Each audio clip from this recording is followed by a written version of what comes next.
Assalamualaikum warahmatullahi wabarakatuh. Selamat pagi. Baik, sebelum memulai pelajaran hari ini, Ibu akan mengecek kehadiran dulu. Yang pertama, Almila Sabrina, Anwar Hadi,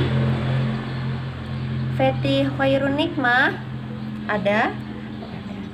Rashid Ridho. Kemana Ridho? Sakit? Ada suratnya enggak? Oh ya udah. Umi Taibah, Zidan Ramadan.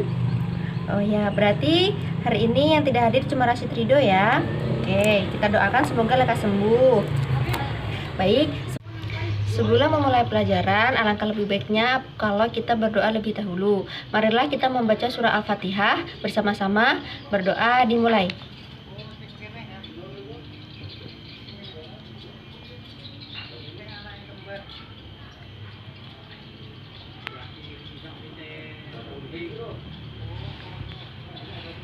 Baik, terima kasih.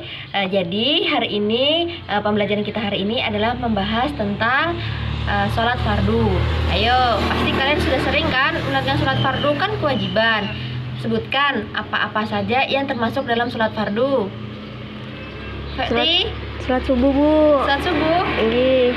Umi Taibah, sebutkan apa lagi? Jur. Andi, Anwar Hadi? Asar. Ya sudah. Baik, pintar. Jadi di sini saya akan yang pertama kali adalah menjelaskan pengertian dari sholat wajib. Baik, pertama-tama kita harus mengetahui apa arti dari sholat wajib. Jadi pengertian dari sholat wajib itu ada dua, ada yang secara bahasa ataupun istilah. Nah, sholat wajib secara bahasa itu berarti doa, sedangkan menurut istilah adalah ibadah yang terdiri dari perkataan dan perbuatan tertentu yang diawali dengan takbir dan diakhiri dengan salam. Nah, sholat wajib juga bisa disebut dengan sholat fardu atau sholat maktubah, yaitu sholat yang dikerjakan oleh orang-orang Islam yang telah memenuhi syarat. Sholat wajib terbagi menjadi dua, ada yang fardu ain dan ada fardu kifayah. Nah, maksud dari fardu ain itu adalah seluruh umat Islam wajib menjalankan, artinya wajib, apabila ditinggalkan maka berdosa. Nah, kalau fardu kifayah itu adalah apabila ada satu orang yang mewakili maka gugurlah kewajiban tersebut. Selanjutnya yaitu syarat sah sholat fardu dan syarat wajib sholat fardu. Yang pertama yaitu syarat sah. Yang pertama adalah suci badan. Itu maksudnya suci badan itu dari suci badan dari hadas, baik itu hadas kecil maupun hadas besar.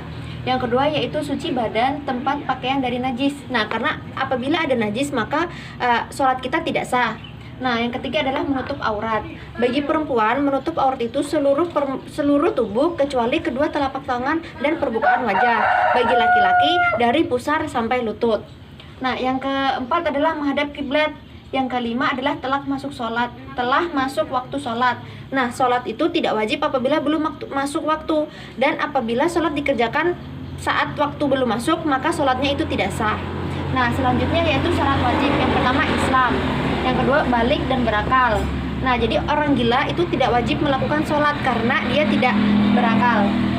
Setelahnya itu adalah suci dari haid dan nifas bagi perempuan. Nah, yang keempat telah sampai dakwahnya. Yang kelima adalah sedang terjaga atau tidak tidur. Selanjutnya yaitu sunnah sholat. Sunnah sholat itu terbagi menjadi dua, ada yang abaat dan ada yang hayat. Abaat adalah amalan sunnah yang tertinggal saat gerakan sholat maka diganti dengan sujud syahwi. Nah, apa saja sunnah-sunnah abaat itu? Yaitu tasyahud awal, sholawat pada Nabi pada tasyahud awal, sholawat atas keluarga Nabi pada tasyahud akhir. Setelah itu adalah membaca qunut pada sholat subuh.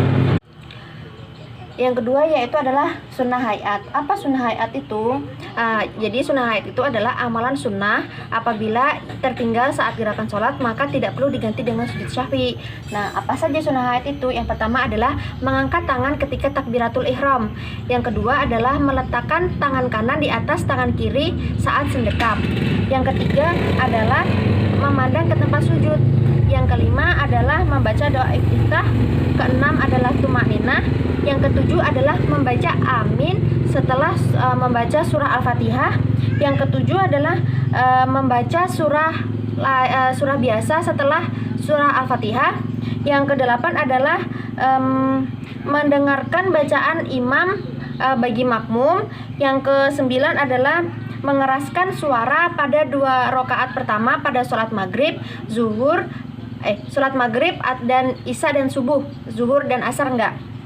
Selanjutnya itu membaca takbir intikal pada pergantian gerakan sholat kecuali pada berdiri dari ruku. Selanjutnya yaitu membaca ketika i'tidal. Selanjutnya yaitu yang membatalkan sholat. Jadi hal-hal yang dapat membatalkan sholat itu ada 10.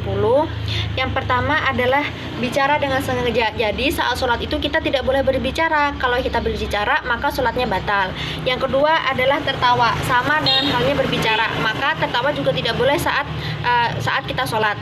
Yang ketiga adalah berhadas besar maupun berhadas kecil. Orang yang berhadas maka mereka tidak sah dalam melakukan sholatnya karena mereka kotor.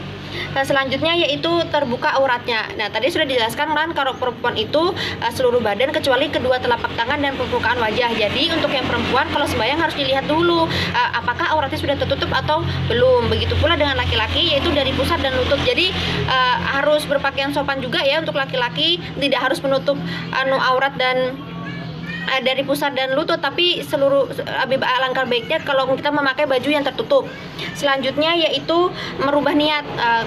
Misalnya kita tuh sudah sembahyang, pas sudah sembahyang ternyata kita tuh di dalam hati sudah niatnya berubah, maka sholatnya itu sudah batal. Selanjutnya yaitu membelakangi kiblat.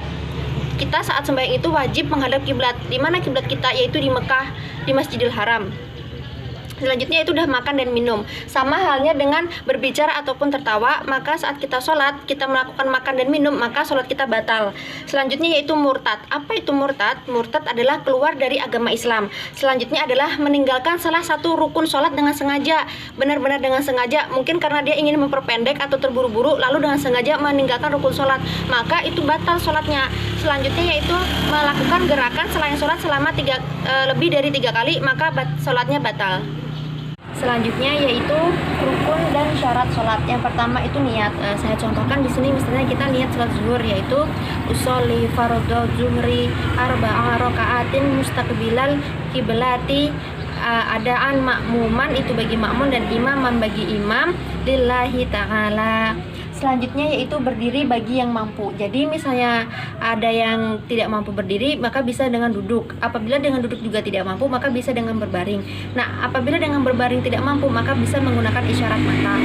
Selanjutnya yaitu takbiratul ihram. Selanjutnya membaca Al-Fatihah. Nah, yang selanjutnya yaitu ruku dan tumakninah. Jadi ruku itu adalah mensejajarkan antara punggung, leher dan kepala, dan tumakninah itu adalah berhenti sejenak. Selanjutnya yaitu i'tidal dengan tumakninah. I'tidal ini adalah berdiri dari ruku, berdiri tegak kembali. Selanjutnya yaitu sujud 2 kali. Ya, selanjutnya adalah duduk di antara 2 sujud. Selanjutnya duduk untuk tasyahud akhir. Selanjutnya membaca sholat nawat Nabi. Dan yang terakhir mengucapkan salam pertama dan tertib. Tertib ini maksudnya adalah harus berurutan. Dari yang pertama sampai akhir harus berurutan. Selanjutnya yaitu ketentuan sholat fardu. Nah, ketentuan sholat fardu ini yang pertama setelah condong matahari ke barat dari pertengahan langit dan akhir waktunya itu apabila bayang-bayang telah sama panjangnya dengan sesuatu.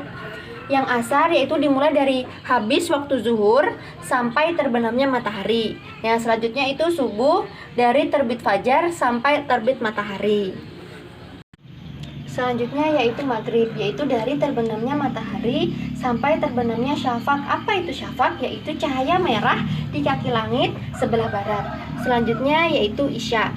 Isya ini dari hilangnya syafaq merah sampai terbit fajar syadik.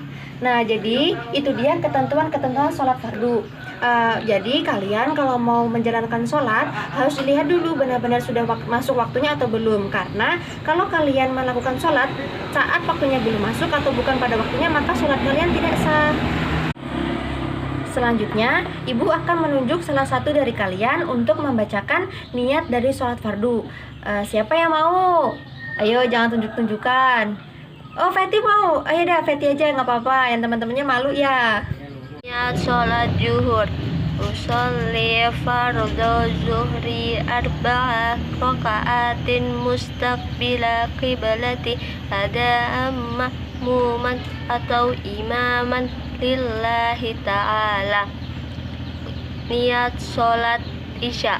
Usolli fardhu isya'i arba'ah raka'atin mustaqbila kiblati ada ma'muman atau imaman lillahi ta'ala. Niat sholat asar, usolli fardhu ashri arba'ah raka'atin mustaqbilal kiblati ada ma'muman atau imaman fardhu lillahi ta'ala. Terima kasih untuk Feti sudah mau membacakan niat sholat fardu. Nanti Ibu kasih nilai plus ya, karena Feti mau. Mungkin itu saja yang dapat Ibu sampaikan. Apakah ada pertanyaan? Silahkan, kalau ada yang tidak dipahami bisa bertanya. Tidak ada, berarti ya paham semua. Alhamdulillah. Mungkin itu saja. Marilah kita tutup pembelajaran hari ini dengan membaca hamdalah. Alhamdulillahirabbil alamin. Untuk tugas minggu depan, Ibu ingin kalian mengerjakan tugas uji kompetensi pada mata pembelajaran sholat fardu ini. Mungkin itu saja. Terima kasih atas perhatiannya. Assalamualaikum warahmatullahi wabarakatuh.